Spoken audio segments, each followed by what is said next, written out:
ఆ 'దేవి' సినిమా షూటింగ్‌లో కూడా చాలా జరిగినాయి అంట. మీరు ఒరిజినల్ స్నేక్స్‌తో షూట్ చేశారని. ఒరిజినల్ స్నేక్సేనండి. యాక్చువల్‌గా ముగ్గురు యొక్క డెత్ చూసాం ఆ సినిమాలో. ఒకడు స్నేక్ బైట్ వల్ల. దానికి ఇంకొక అద్భుతం చేశారు కదా మీరు. 'దేవి' గారిని పట్టుకొచ్చేసి ఇంటి పేరు ఇచ్చేసారు 'దేవి' గారికి. దేవి దేవిశ్రీ ప్రసాద్ అనేది అతని పేరేంటి. ఆ పేరే 'దేవిశ్రీ పేరే ప్రసాద్'. పేరే. అందరూ దేవితో మొదలైంది కాబట్టి 'దేవిశ్రీ ప్రసాద్'. లేదు అతని పేరే అదండి. తర్వాత మళ్ళీ సౌందర్య గారు కూడా నేను చేయలేదు. ఒకటే film చేశాను. ఒకటే ఫిల్మ్. తను ఎలా ఉండేవాళ్ళు సార్ స్క్రిప్ట్లో? Extraordinary. We cannot replace her with anybody. ఆ 'దేవి' సినిమా షూటింగ్‌లో కూడా చాలా జరిగినాయి అంట. మీరు ఒరిజినల్ స్నేక్స్‌తో షూట్ చేశారని.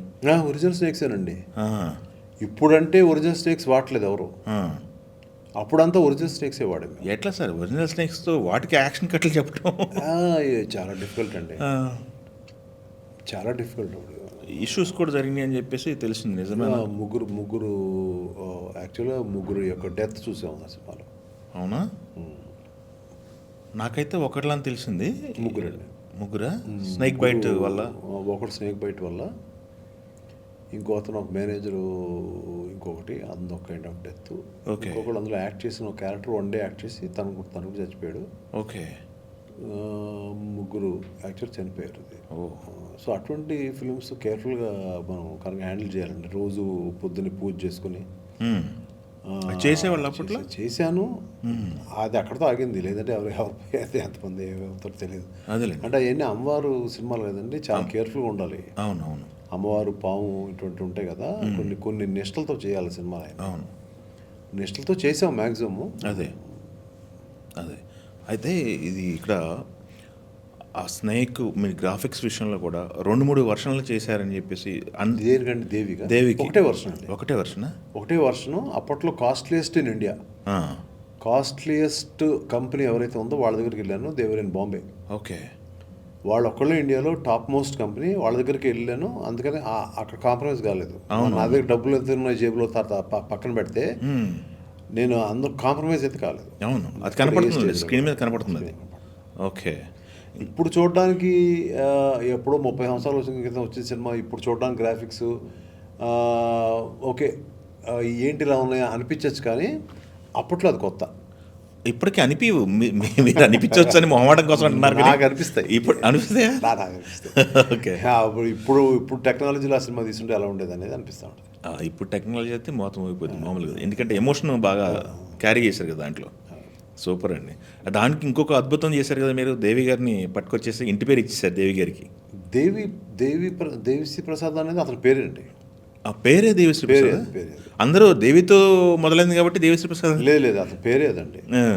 నేను చాలా ఇన్సిస్ట్ చేశాను, దేవి అని పెడదాం అంటే దేవిశ్రీ ప్రసాద్ అనే పెడదాం సార్. సో అతనే కరెక్ట్ అయ్యాడు. ఇవాళ డిఎస్పీ అనడం అనేది డిఎస్పీ అయ్యాడు అనేది. నేను దేవి అని పెట్టింటే దేవిగా ఉండిపోయేదేమో. అవును. సో అట్లా.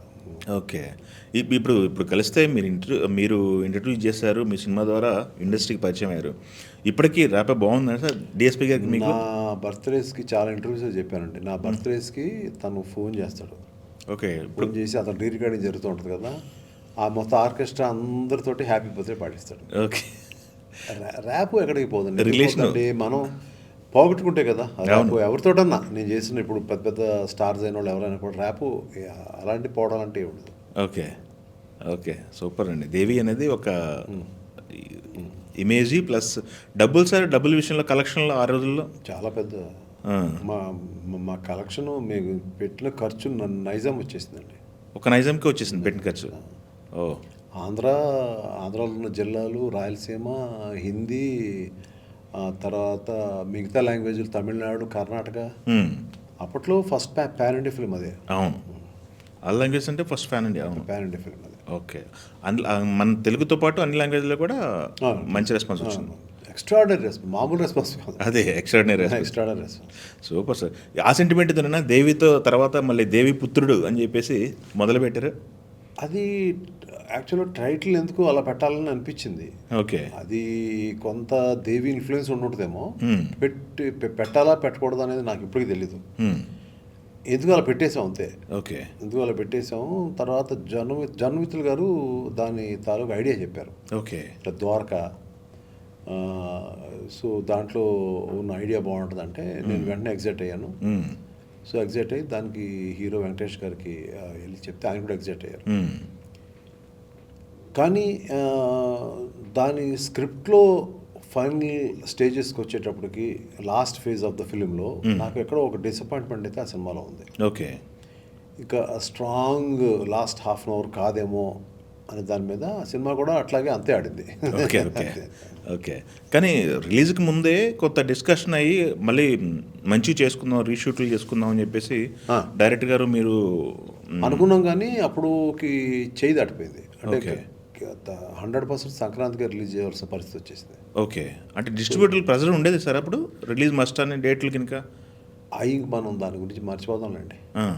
మనం మళ్ళీ దాన్ని తోడుకుని మళ్ళీ బాధపడి అంటే కాదు ఈ సినిమా అంటే సంక్రాంతికి వస్తే కలెక్షన్స్ ఎక్కువ ఉంటాయండి. ఇవి చెప్తారు కదా, ఇంకా ఆల్రెడీ అనౌన్స్ చేసేసాము. మనకి అనుకున్న అవుట్పుట్స్ ఇంకా కొంచెం బెటర్గా ఒక 3-4 నెలలు టైం తీసుకుని ఏప్రిల్ మేలో రిలీజ్ చేస్తే వేరే రకంగా ఉండేది. కానీ ఒకటి క్లియర్, ఆ లాస్ట్ అరగంట నాకు ఏదైతే కథలో సాటిస్ఫాక్షన్ లేదో అది బోస వచ్చి ఉండదు అప్పుడైనా కూడా. ఓకే ఓకే సూపర్ అండి. అప్పటికి వెంకటేష్ గారితో అంటే మీరు చేశారు, సౌందర్య గారితో ఫస్ట్ ఫిల్మ్ ఫస్ట్ టైం కదా. తర్వాత మళ్ళీ సౌందర్య గారు కూడా చేయలేదు, ఒకటే ఫిల్మ్. ఓకే. తను ఎలా ఉండేవాళ్ళు సార్ స్క్రిప్ట్లో మీరు? ఎందుకంటే ప్రతి రోజు లొకేషన్లో ఉండే ప్రొడ్యూసర్ మీరు. లొకేషన్లో ఉండే ప్రొడ్యూసర్ కాబట్టి మిమ్మల్ని అడుగుతారు. ఎక్స్ట్రాడినరీ అండి, extraordinary. We cannot replace her with anybody. Soundarya garu extraordinary. Okay. Telugu one